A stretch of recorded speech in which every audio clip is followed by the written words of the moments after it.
Okay, fair question. Is this the end of higher for longer? And if it is it also the end of buyers sitting on the sidelines? New year, new hope. Let's dive in.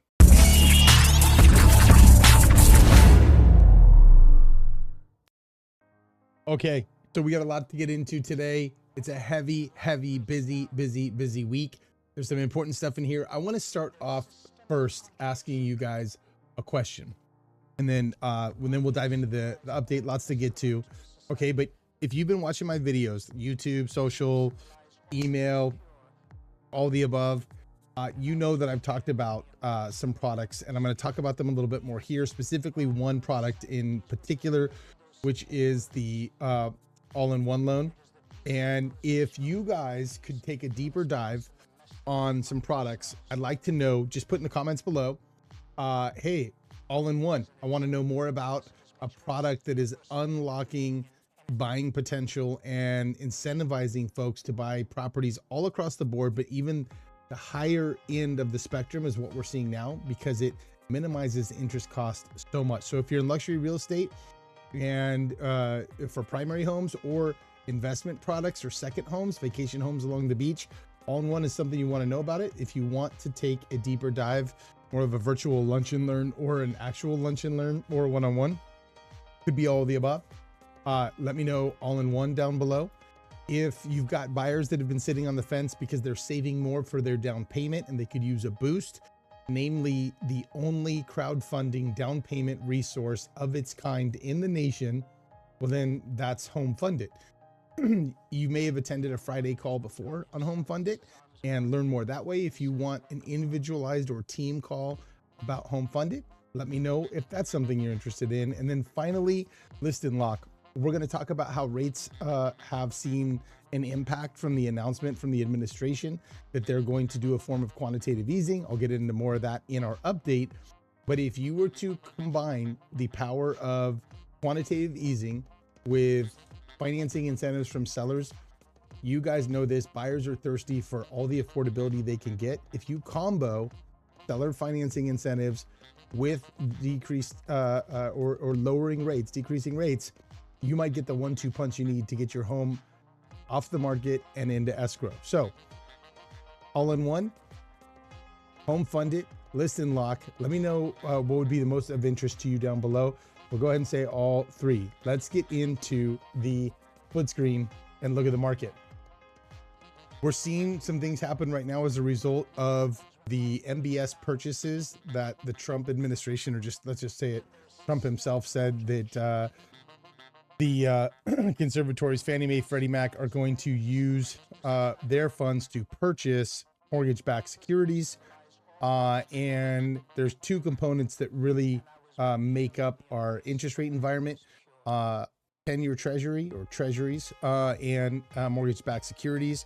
When we see a spike in mortgage-backed securities or purchases, we'll start to see rates go down. And as of right now, the coupons used for conventional and Govy, so that Govy being VA, FHA loans, are priced higher than we've seen them in several years.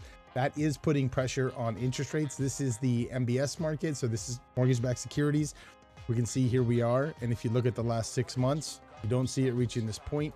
If you look at the last year, you don't see it reaching this point. Guys, this is a form of artificial deflation, I guess, if you will, of interest rates, right? But it's one component. If we see what this is happening in the last year, we haven't seen anything close to this on MBS, but we go to the 10-year treasury, that was a bit of a different story, because what I want to show you here is the low points are the low points of the yield over time. And we are sitting here at about 417. Well, we've seen 399, we've seen 397, and we've seen 394. So 10-year treasuries have been lower than they are now by a fairly large margin. And I think that's putting some pressure on lenders to figure out, with all the volatility, and if you want to read the story, we'll link it here, talking about, hey, great, rates plummet to 3-year lows based off of what's happening in MBS, but there are caveats. And this kind of volatility doesn't give banks a really good indicator of where they should plant their flag on interest rates. Because if it's so short term and we write a bunch of loans that they're affected by, you know, complete reversal of this trend, you're not going to see it overnight. I want you to just be aware. So read the top stories. You can always go to the you can always go to the market summary on weekendup.com, WKND and you're going to see, hey, what's happening with rates? Okay. And then why is this happening with rates? So it's going to give you a really good narrative. These things are all shareable. If you want them co-branded for you, just let me know and we can set that up for you. But if you want to know the what and the why, go to the weekend update dashboard and then plug in, and we'll plug the top story here at the top of the page. Here's another story I'm going to share with you guys. And because I've got so much information, I'm not going to do a total deep dive on this, but it's kind of takes the wind out of your sails. This is from earlier this week on realtor.com. What would it take to make the housing market affordable again in 2026? Read what you want. Let me get to the bullet points. Well, we could have mortgage rates falling to 2.65%.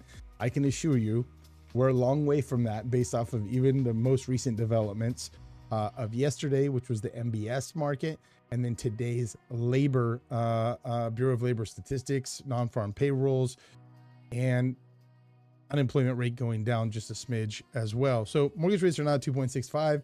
It's been a long time since they've been there, and it wasn't a great time when they were, based on the fact that we had COVID. Income rising 56%. Well, the labor information that we're getting is going the other way. So I don't think we're going to see people's household incomes, I should say, the median rise 56%. And then home prices falling 35% from where they are today. Now, most of you guys work with buyers and sellers, and you know that prices have had to be updated, corrected, delisted, relisted at lower price points. But I think 35%, which would be, you know, equal to, if not, you know, as great as what we saw during the Great Recession. Nobody's hoping for that either. So we need to come up with other solutions. Read this article. And this is why I started the update off with all-in-one, HomeFundIt, list and lock. Because while these are not realistically going to happen, mortgage rates aren't going to fall to 2.625, and incomes aren't going to go up 50%. We do have some things we can do. Those tools, tricks, and tips are all available on the MTG dashboard, including the all-in-one is the product spotlight for us, mortgage coach, how we're using buyer incentives or seller incentives to buyers to make affordability great again. And then HomeFundIt, how we're using a hand up from family members, friends, relatives, co-workers, employers, agents, help people overcome the challenge of a down payment, plus get a grant for first-time home buyers of up to $2,000 from DMG. So all these tools are here, including the all-in-one. Just check this out. We're thinking, hey, maybe it's not the best time to jump in and buy a $3 million house. Well, maybe it's a terrific time to do that. And if you're in an all-in-one loan and you use it to purchase versus like an ARM or a fixed loan, you're the benefactor of rates coming down. Your rate goes down with it. And then the simple structure of this, which I'm happy to do a lunch and learn with you personally or your team. This person would invest in a $3 million home and save themselves $2 million in interest with a specific structure of how they would pay down that loan and how they would have access to all that loan principal reduction as well. So all-in-one loan, you see numbers like this, guys, and it's the reason we have over $10 million of loan applicants for this loan this week. And these are all higher, most cases, they're all higher end homes throughout California, from mountain homes to ocean front property. So speaking of property, let's talk about Jack Archie's new listing over on Parkside Crest in I think it's Parkside Crescent. I think maybe it's Parkside Crest. Funky names, but it's in Del Sur, one of the best communities in San Diego for schools, just family living, and this is brand new to the market as of today. Open house tomorrow, 1 to 4. Jack Archie will be hosting it.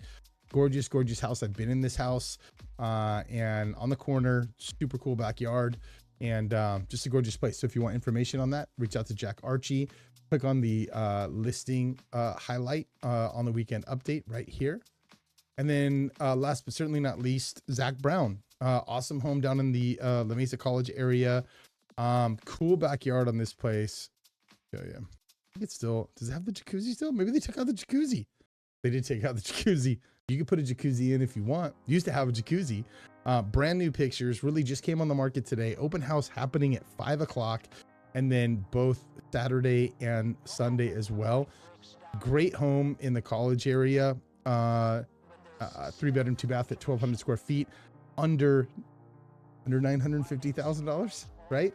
So listen, the world is your oyster, and I am your partner. Let's dive into the tools that we can use to dominate affordability for buyers, but also affordability for sellers. Because if prices were to go down 35%, there's a lot of people that couldn't afford to sell their home.